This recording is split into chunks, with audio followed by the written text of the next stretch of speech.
for CFD where we have to solve a problem using OpenFoam and Gmesh. So my problem statement is fluid through past a square that is which is whose edge is aligned at 30 degrees to the flow.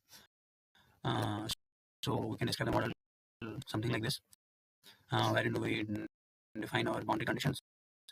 The top and boundary wall is no slip condition, and the inlet and outlet boundary conditions are defined, wherein V inlet is 0 and U inlet is 1, and where pressure in the outlet boundary is 0 and the derivative of this is also 0.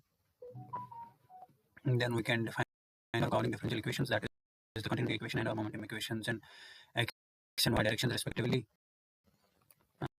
So these are the boundary conditions that we have specified in boundary. And then why do we use this solver? Offers a variety of solvers and a wide range of applications.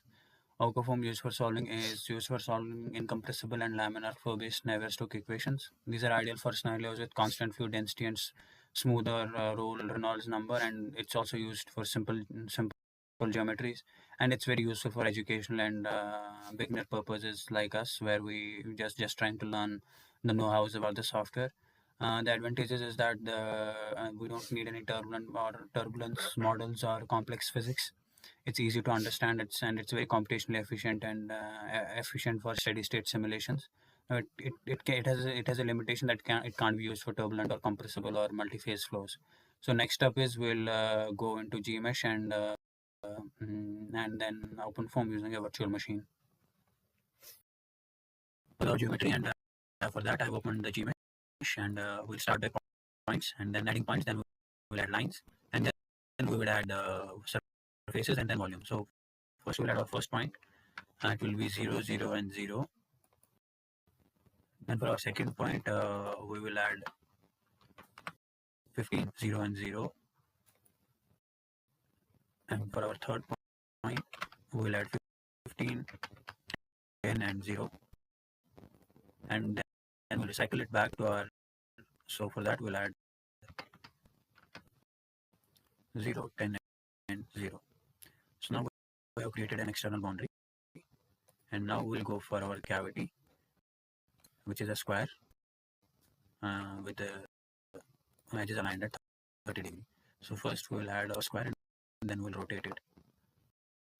Our square,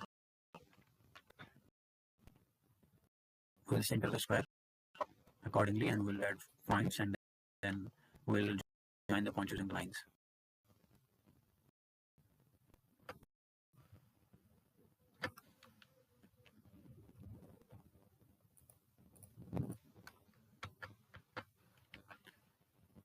We'll add our first point at 250.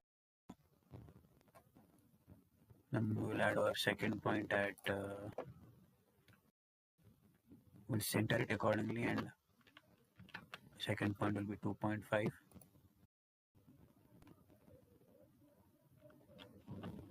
Five 5.5 and 0.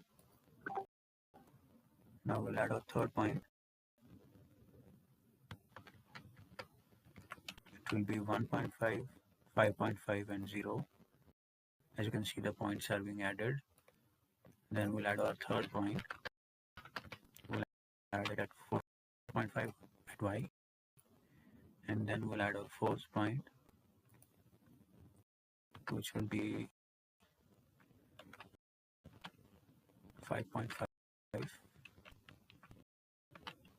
minus 5, that is 4.5, and for the x-axis it will be 2.5. So now we have added our points. We'll join the points using lines. So we'll use the line command, wherein we will first use the start point, and then we'll select the end point, and a line is created. Now similarly we'll do all of this for all of the points.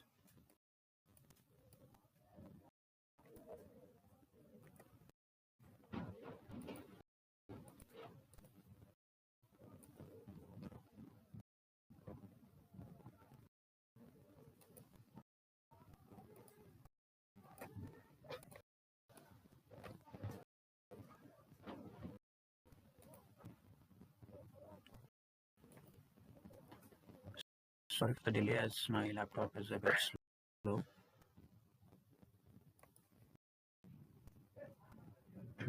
Now for the last boundary, we'll select the start and end points. Now we'll add the inner cavity line.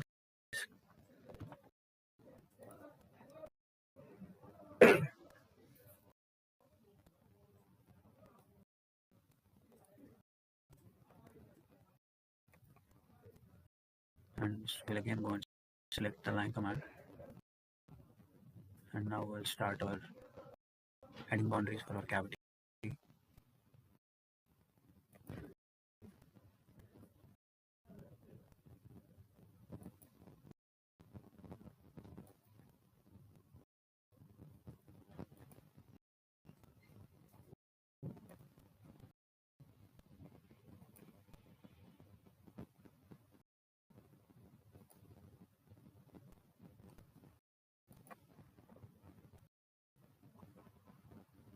So now all of our entities boundaries are created.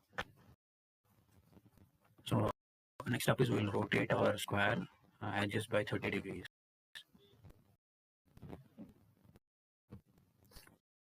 Now we have to rotate our square. So we'll use the rotate function that is available with us in Gmesh. As we have to rotate it by, so we'll first find the center of the square, which is at 2 and 5. And we have to rotate it by an angle of pi by 6. So that is 30 degrees. And rotate it around z axis. So now we'll select where we want to rotate it. So we'll select our boundaries. As we have selected now our boundaries, now we will apply the rotation on our selected boundary, and now you can see it is rotated by 30 degrees. This completes our geometry. Now we'll after this we'll select our plane surfaces by using the plane surface command, wherein we choose the external boundary and the internal hole. So now we have selected the surface boundary, and now we'll select the hole, and now we will press E to get out of the selection.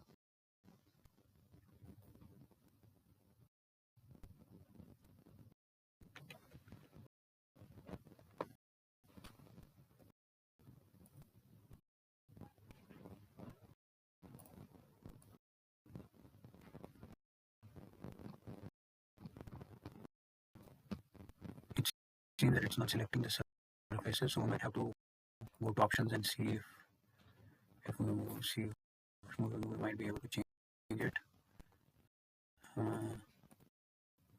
So yeah, let's try it again and see if it works right now.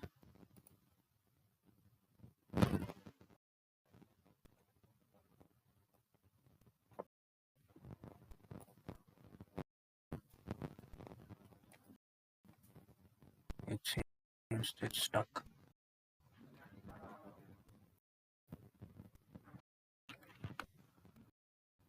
So now let's see if it is done. So it seems it's done. It has selected the plane surface. Now after this we will use the extrude option to extrude it and to make it look in 3D. So for that we'll select the mesh layer as 1, and then we'll select the plane.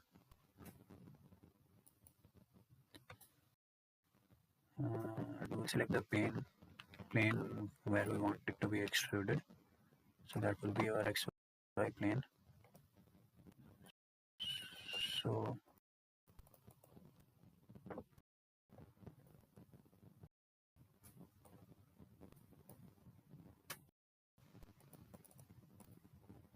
it seems it's not selecting.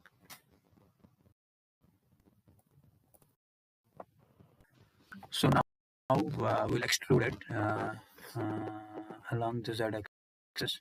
So we'll select our plane, and as we have selected plane 1, and now let's end the selection and see if it works.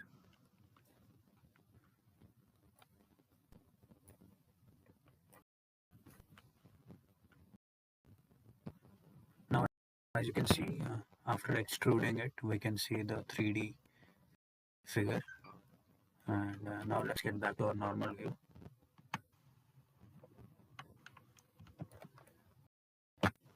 So yeah, now this part is done. Now we'll do our meshing. For meshing, we'll start by 1D meshing, then 2D meshing, and then we'll do the meshing for 3D. So now we'll start our meshing. We'll start by 1D.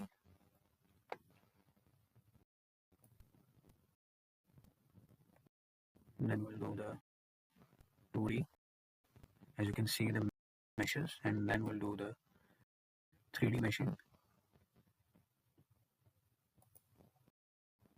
So once our meshing is done, we'll then export our mesh file and convert it to OpenFoam so that we can use our file in the OpenFoam environment and then solve it there.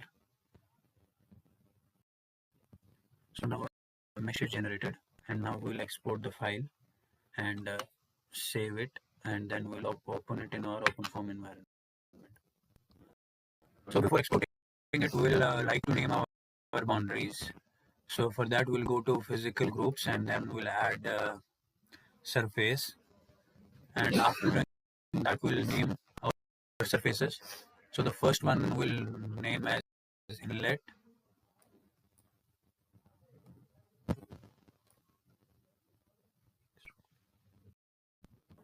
So now let's name our boundaries.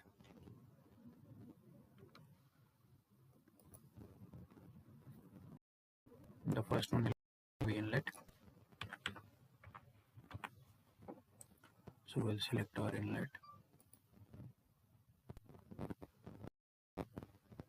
Then we'll select our outlet.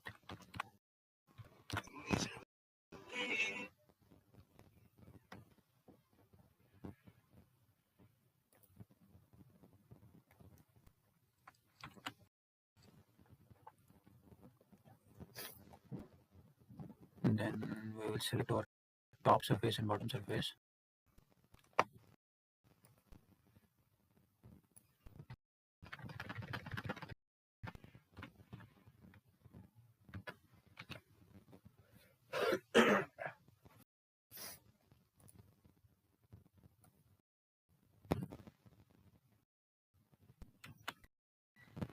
And then we'll select our bottom surface.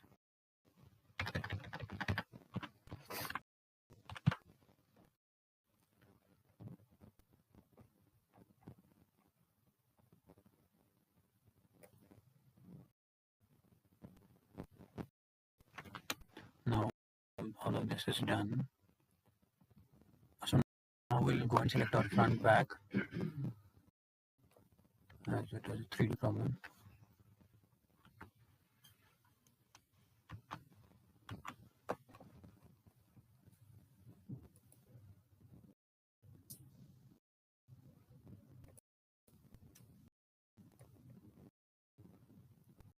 So now that's done. After this, we'll select our square.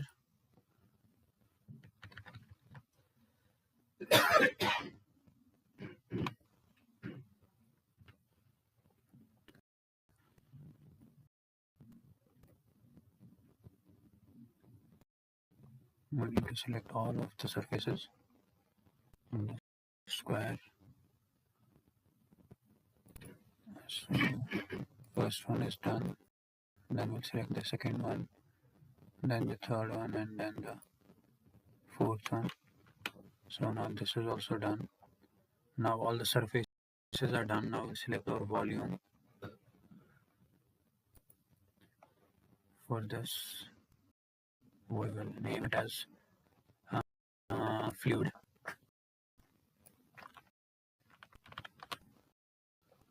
And we'll select this.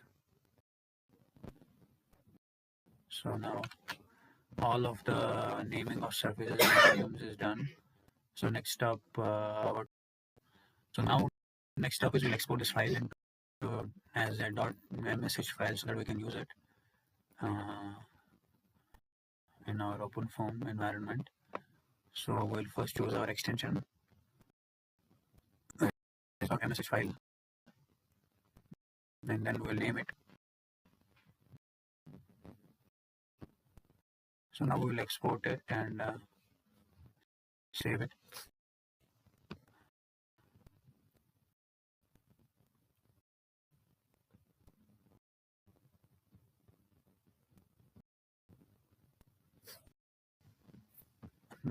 That is done.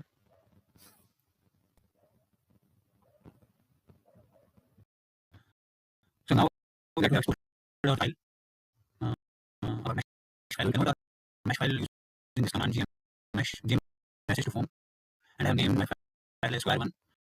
So I'll convert that square1 message to OpenFoam, and then we'll see, as you can see, uh, this shows this shows that it is running, and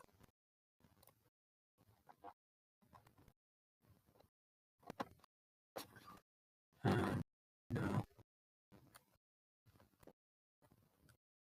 yeah, and then it has ended the thing. Now we'll move on and work with OpenFoam, like how to change the boundary conditions and what solvers to use. So let's continue with that. So as you can see, a constant folder has been created here, and if we open this, we will see that boundaries have been created, some points have been created, some faces have been created, and if we open the boundary, uh, we will see we'll see some patches have been created, like patch